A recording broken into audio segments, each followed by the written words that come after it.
Et à 13h10, Météo la carte vous emmène maintenant au Pays Basque. Et si vos pieds prenaient eux aussi des vacances et se mettaient en mode été avec un classique des beaux jours, les espadrilles. Sylvain Rocher a justement rencontré pour vous l'un des derniers fabricants à Mauléon-Lichard. Et si ce n'est pas encore les vacances, ça y ressemble fortement, regardez.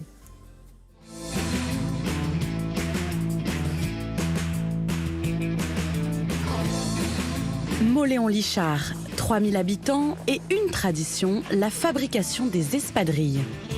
Et j'arrive. Hop. Cela fait maintenant 15 ans que Mathieu a lancé sa marque d'espadrilles. S'il innove dans les motifs et les couleurs, les méthodes de fabrication, elles, n'ont pas changé. Une presse hydraulique, un emporte-pièce et la chaussure prend forme. Et on fait surtout attention à trouver des matières qui résistent bien au soleil, puisque c'est des chaussures qui vont être portées essentiellement quand il fait beau. C'est plutôt le symbole de l'été. Et donc on n'a pas envie qu'après 1 heure sur la plage ou 2, on retrouve ces espadrilles complètement décolorées. Voilà comment est composée une espadrille. Ça, c'est l'avant du pied.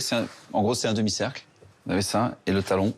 On les assemble pour former un pied qui échausse confortablement votre été. La forme actuelle de l'espadrille et la façon dont elle est fabriquée, on peut dire que ça remonte à peu près à une 60aine d'années. Et ça a surtout émergé à Mauléon. Pour ce qui concerne la France, à une certaine époque, tous les foyers avaient au moins une personne qui travaillait dans l'espadrille, si ce n'est pas les 2 parents, voire même les enfants.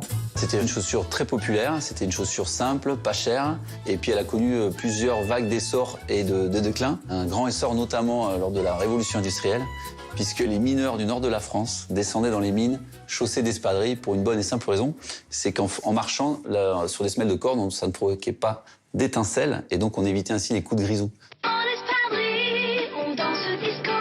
Et c'est devenu une chaussure très agréable l'été à porter.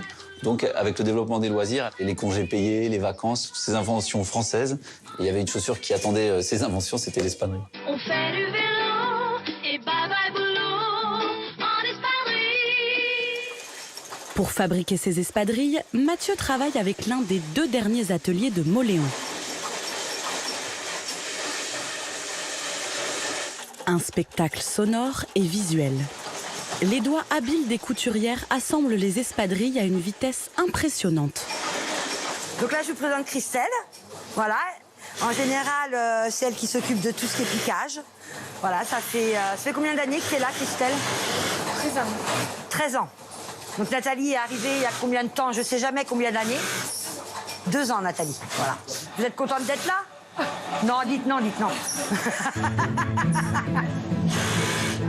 Chef d'atelier, Manu est responsable de la production et de la bonne ambiance entre toutes ces femmes. Car oui, ici, les hommes se font rares. Parce qu'en fait, les femmes sont plus minutieuses.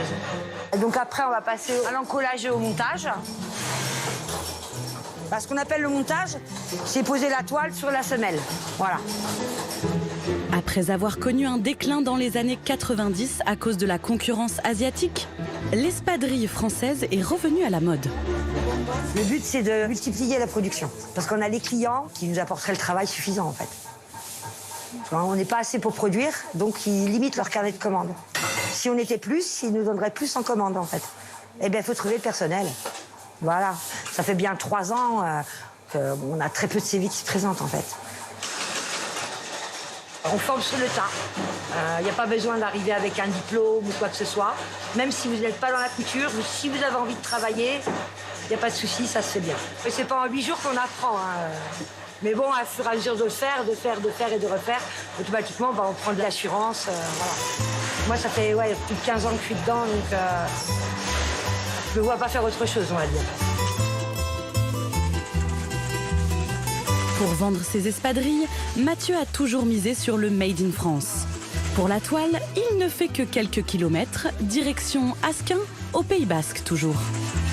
Ça, c'est une nouvelle collection. Nouvelle collection, nouvelle séquence de couleurs. Cette année, là, je regarde parce qu'on avait un petit souci, mais c'est en train d'être réglé. Philippe représente la 4e génération de tisserands de sa famille. Comme l'espadrille, le linge basque est une institution qui s'exporte bien au-delà de la région. Des tissus inventés à l'origine pour protéger les bêtes de la chaleur du soleil. Au départ, c'est ce qu'on appelait des mantes à bœufs, c'est-à-dire des toiles qui servaient à couvrir les attelages de bœufs pour les protéger, pour protéger les bœufs. Alors voilà, la fameuse toile Ça, c'est classique. à espadrille.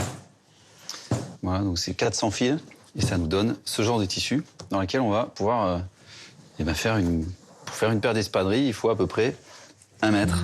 Mathieu utilise ce fameux linge basque pour confectionner ses chaussures. Si les modèles unis font toujours recette, les rayures aussi. La base du linge basque, c'est un tissu rayé, dès le départ. On a voulu représenter le Pays basque, les 7 provinces basques, c'est-à-dire les 4 espagnoles et les 3 françaises. Et c'est comme ça que sont sorties les premières 7 rayures basques, mais qui étaient plutôt dans des coloris vertes et rouges ou bleu marine. Une fois le tissu sélectionné, Mathieu l'envoie donc à l'atelier pour que Manu prenne le relais. Tu fais à peu près 100 paires là. Ouais, sur un rouleau, on fait ça. Sur un rouleau. Sur tes rouleaux comme ça, qui sont plus petits. Et pour le choix du coloris, Mathieu ne prend jamais la décision tout seul. Mais moi, je relancerai celle-là, hein, parce que celle-là, je suis sûre que cette année, elle peut marcher. Hein. Là, en fait, on travaille ensemble depuis plus de 15 ans.